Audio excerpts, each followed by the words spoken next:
Today, Civil Rights Part 1. Want to start off with the learning objectives of what you should get from this video. Number 1, be able to roughly define what civil rights are and be able to link them to the appropriate 14th Amendment clause. We will go over that. Describe at least 2 arguments used in MLK's A Letter from a Birmingham Jail. That can be addressed 2 different ways. Number 1, I will talk about certain points of that letter, and then also there is an analytical paper that is due on the 30th as well. Describe how the federal government intervened in state affairs during the 1960s. We'll talk about the specific power or methods used by the federal government to intervene on behalf in state affairs. And cite and summarize at least 2 pieces of federal legislation addressing civil rights. So, besides kind of talking about them, I am going to attach 3 documents to this video. One is the Civil Rights Act of 1964. The other would be the Voting Rights Act of 1965. And then we have Title IX as well. Just to give you a heads up in regards to Title IX, when you read over it, there's going to be questions at the end. Those are not mandatory. They are not mandatory by any means. They're just kind of, check points as far as did you understand the main point of that piece of legislation. So check those out. They're invaluable. Now, moving forward, civil liberties versus civil rights. All right? Well, we know that civil liberties, or hopefully know that civil liberties are God-given rights, all right? We're born with these rights. These are these natural rights that John Locke is alluding to, this life, liberty, and property as well, all right? So what you need to know is not only know that kind of rough definition, if you will, please understand that civil liberties are linked to the Due Process Clause of the 14th Amendment, okay? So in the 14th Amendment, we're going to learn there's multiple different clauses, all right? And we talked about this yesterday, but the 14th Amendment says that no state shall deny life. They shall not deny liberty nor property without, due process or equal treatment. We'll learn about that. But when we're talking about the Due Process Clause, we're pretty much talking about any right that you can possibly think of in Amendments 1 through 10. So civil liberties, got to give them rights. Now, civil rights, think of them as government-created rights, to protect individuals from discrimination based on your race, your national origin, religion, or sex. All right? And what civil rights are linked to are the Equal Protection Clause. All right? So what Equal Protection Clause in America means is the following thing, which is there can't be 2 separate standards in regards to the law. You can't have one standard for the majority of people and a separate standard for a small minority of other people as well. So everybody must be treated equally underneath the law. All right. There's a reason why we see that statue before the Supreme Court with justice with a blindfold, because justice is blind. Everybody's treated equal. All right. Now, moving forward. Once again, these rights are guaranteed to all citizens under the due process. Okay, that's civil liberties, and equal protection, that's civil rights. And once again, think of them as government-created rights. So we're thinking about like legislation, maybe presidential acts, or even court proceedings as well. Good. And then amendments at play. So we spent the last week and a half learning a majority of the Bill of Rights, Amendments 1 through 10. The amendments at play for civil rights, we're predominantly thinking 13, 14, and 15. I'll introduce a couple later on in some other videos, but right now 13, 14, and 15. All right, one thing that I didn't mention on your notes was the 13th Amendment, okay? So if civil rights are government-created rights to bring equal treatment to a group of people. Well, the 13th Amendment is the first one because it outlaws slavery. No more slavery, takes away the institution of slavery, provides instantaneous civil rights to African Americans during that time. All right, now, moving forward with the 14th Amendment, and what I did, like the last time we met, I kind of bold-faced and underlined a certain part of it. And so the 14th Amendment, once again, the first time that states are mentioned. No state shall deny to any person within its jurisdiction the equal protection of law. So I'm just going to put this in terms of 1960s America. All right, in the South, you have segregation, Jim Crow, where you have whites on one end, African Americans on the other, and there's 2 separate systems at play here. Okay, they're dividing races. African Americans are prevented from eating in certain establishments. They have to sit at the back of the bus.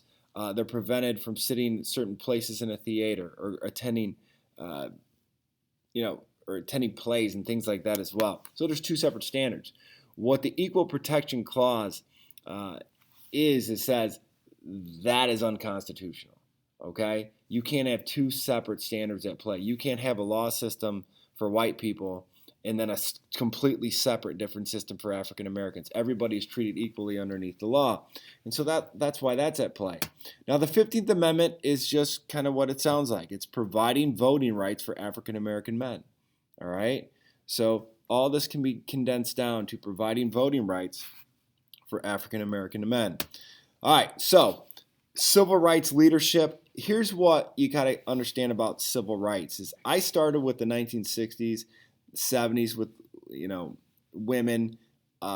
You have the 80s with AIDS movement as well, and it continues on even to this day. But we are going to confine our discussion on Martin Luther King, specifically the letter from a Birmingham jail.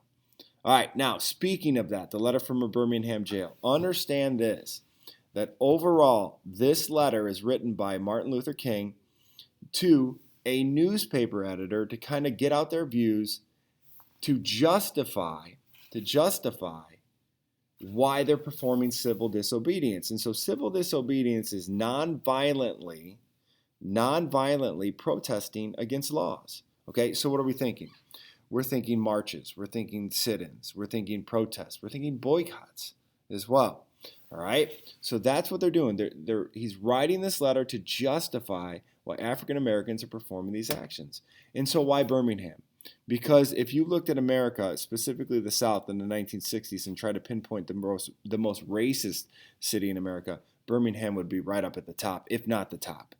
Now, as far as like being uncomfortable, he will address this. He'll be like, I understand that the marches and the sit-ins and the protests and the boycotts are uncomfortable. All right? They're uncomfortable for the businesses that we're boycotting. They're uncomfortable for people trying to frequent those businesses, but that's what we're trying to do. We're trying to make it uncomfortable. We're trying to make it so uncomfortable that it pushes people to the negotiation table to discuss civil rights. So yeah, it's supposed to be uncomfortable. This civil disobedience is intended to be uncomfortable. So people in power will finally come to the negotiating table and actually begin to discuss civil rights for African Americans. And then he talks about, like, I'm tired of the wait people, the people that just keep telling me, hey, just wait. I promise things will get better over time. Just wait, just wait, just wait. Well, let me tell you about the wait people. We've made some concessions. Even in Birmingham, they've talked about taking down racist signs or signs alluding to separate water fountains. And they said, hey, do this. We'll do this and stop your nonviolent action. So we did. We waited. And then those signs didn't come down. So guess what, people? We're tired of waiting. The time is now. Now, as far as just versus unjust laws, here's why they're doing their actions. They believe these segregation laws, or Jim Crow, means the same thing. The separate water fountains, the separate bathrooms, just separate facilities. They believe, and Martin Luther King says, these are unjust laws. Just laws are laws that everybody can believe in because everybody has had an opportunity to either weigh in on or, more importantly, had an ability to create. These segregation laws, African Americans can't even vote on them. They can't even vote on them. They weren't in the room making them. Matter of fact, they're forbidden from being in these rooms. So you're asking us to follow laws that we have absolutely zero chance of influencing at any point in time? No, these are unjust laws. And guess what? Unjust laws deserve to be protested. Unjust laws deserve to be thrown out. And what he later goes on to talk is he pinpoints two people that he's going to call out here as far as like, where are you guys at? Where are you guys at? And the first one are moderate white people. He says, I'm beginning to think that moderate white people are the issue. All right? With KKK members, I know exactly where they stand. There's no gray area there. But for moderate white people, I'm kind of getting the same situation over and over again, which is they'll speak to me one way to my face and then completely act the opposite behind closed doors. So which is it? I know where KKK members stand. They're outright racist towards us, but where do you stand? Where's moderate white people? And where's the church? Where's the church? How can you go to sermons on Sunday and learn about the teachings of Jesus and peace and then walk outside and see what's happening to African Americans on a daily basis? Where are you guys at? You should be right here, step by step with us, backing us. Where are you guys at? So he calls them out. But he also says in the end that it is his belief that they shall overcome. Just like slavery that was overcome, we shall overcome the segregation laws in the South. And he does add on a police kind of postscript, if you will, because people are writing into the newspaper and they're saying, I can't believe that African Americans are doing this and it's uncomfortable and just kind of complaining. But then they'll also talk about, we're really fortunate to have the police force that we have. So Dr. Martin Luther King says, hey, a little bit about the police real fast. Are you watching TV? Are you seeing the fact that they're taking out their batons and beating us? Are you watching the fact that they turn the fire hoses on us? Or releasing dogs on us? Have you seen that? Because it's happening. So just to give you a heads up on the police, there's two sides of the story with that. All right, so don't forget you got your analytical paper due, but that's kind of my synopsis of Letter from Birmingham Jail. Moving forward, what can the federal government do? Well, number one, the legislative branch, in order to secure civil rights, can pass laws. They can pass laws that provide equal treatment for groups that aren't being treated fairly. The executive branch, i.e. the President of the United States, can enforce those laws, okay? Or enforce laws that are already on the books that say people should be treated equally. 14th Amendment and 15th Amendment. And the court, specifically the judicial branch, the use of court cases and decisions can have impact on civil rights. If the court makes a decision that says now the Constitution means this, that means that all the states in the South have to follow suit. So there are some things that the federal government can do. The issue at hand is this, is when this is a picture of federalism, okay? It shows the national government powers, it shows the state government powers, and then the powers that they share. The issue that the national government is having is like these segregated restaurants and theaters and buses. The ability to regulate that is left up to the states. So when it says regulate intra-state commerce, that means commerce that's happening inside the state. So technically, restaurants and the buses, motels, theaters, whatever, that would be under the state domain. And licensing and so on and permits for groups that do that. That's under state domain. So technically, the federal government is forbidden from intervening on this because it's not constitutionally sound. But it doesn't stop the federal government. The federal government wants to jump over here and they want to influence state matters. So here we go. What they use usually, and more often than not, I'll say that, more often than not, when the federal government wants to jump on the other side, they always tend to start with the Commerce Clause. Because the Commerce Clause, the ability to regulate interstate commerce, can be defined in many different ways. And so here's what the federal government is going to say. All right, they're going to use, more importantly, the 14th and 15th Amendment as their actions. But what they're going to say is their justifications is that this allows us to do it. But what they're going to say with the Commerce Clause is this. All right, so these restaurants, okay, they're serving food to people that are traveling in and out of states. Technically, those people are interstate travelers.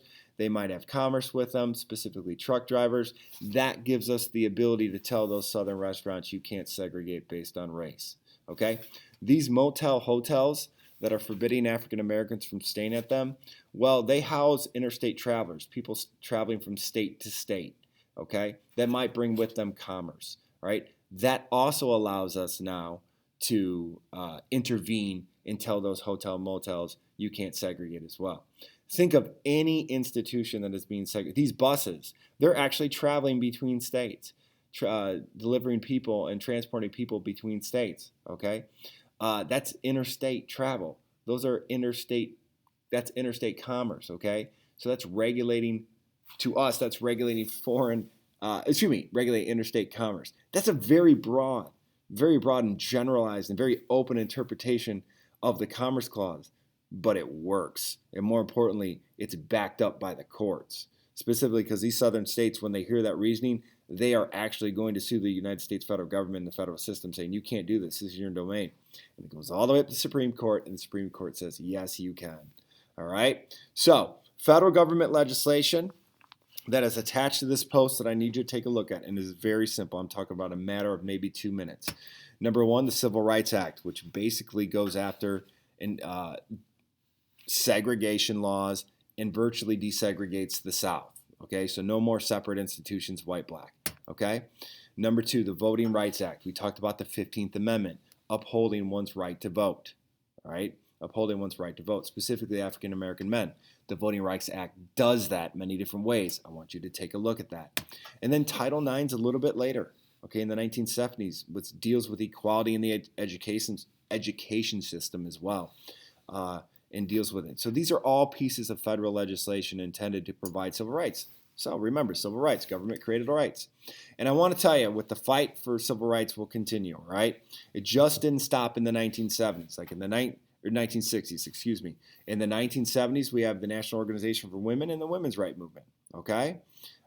Even today, we see movements from the LGBTQ community, all right, trying to secure civil rights, arguing on behalf that they're being discriminated against. And then also we have the pro-life, anti-abortion movement as well, also arguing that they are being treated unfairly and trying to secure rights for their cause and their justification. But I will tell you this, no matter what group is at play, all right, always understand the first action they're going to take is the following. And it is this. It is, we're going to use the 14th Amendment. That's where you start at, the 14th Amendment. You use it to influence Congress. You use it, as in court cases, to influence the court. And you use it to try to influence the president. That's where they start. The second thing that I will tell you about these groups real quickly right there that are listed outside of using the 14th Amendment is you see a lot of examples of civil disobedience from these groups. You'll see the marches. You'll see the sit-ins. You'll see the protests. You'll see the boycotts and so on as well. So they do share a lot in common. All right? Now, as far as review goes, questions that you should be able to answer at the end of this video. Number one, whereas civil liberties are God-given rights, civil rights are, so once again, we're going back to the definition. What's the definition of civil rights? You should be able to answer that. Roughly define the 15th Amendment. So we've been spending a lot of time on the 14th Amendment. What I need you to do now is be able to kind of roughly define the 15th Amendment. What is it? List two arguments included in MLK's letter from a Birmingham jail. So remember, in the letter from the Birmingham jail, it's justification for African American civil disobedience, particularly in the South. So what are two arguments that MLK uses to back up why they're doing the things they're doing? And what constitutional power does the federal government use to intervene in state affairs? So once again, they were forbidden, technically, federalism forbids them from jumping over to state affairs to regulate intrastate commerce. So what government power do they use to intervene? And name two pieces of federal legislation to address civil rights. Okay? So we're looking for that. That's why those things are attached. All right? And after today's poll, I gave a couple of options, and here's the last question that I usually, a fun kind of question that I will give to you. But I will just tell you, what is the number one purchased item in American vending machines? Is it Snickers? Is it Doritos? Is it M&M's? Is it Cheetos? Well, after all this deliberation, the answer is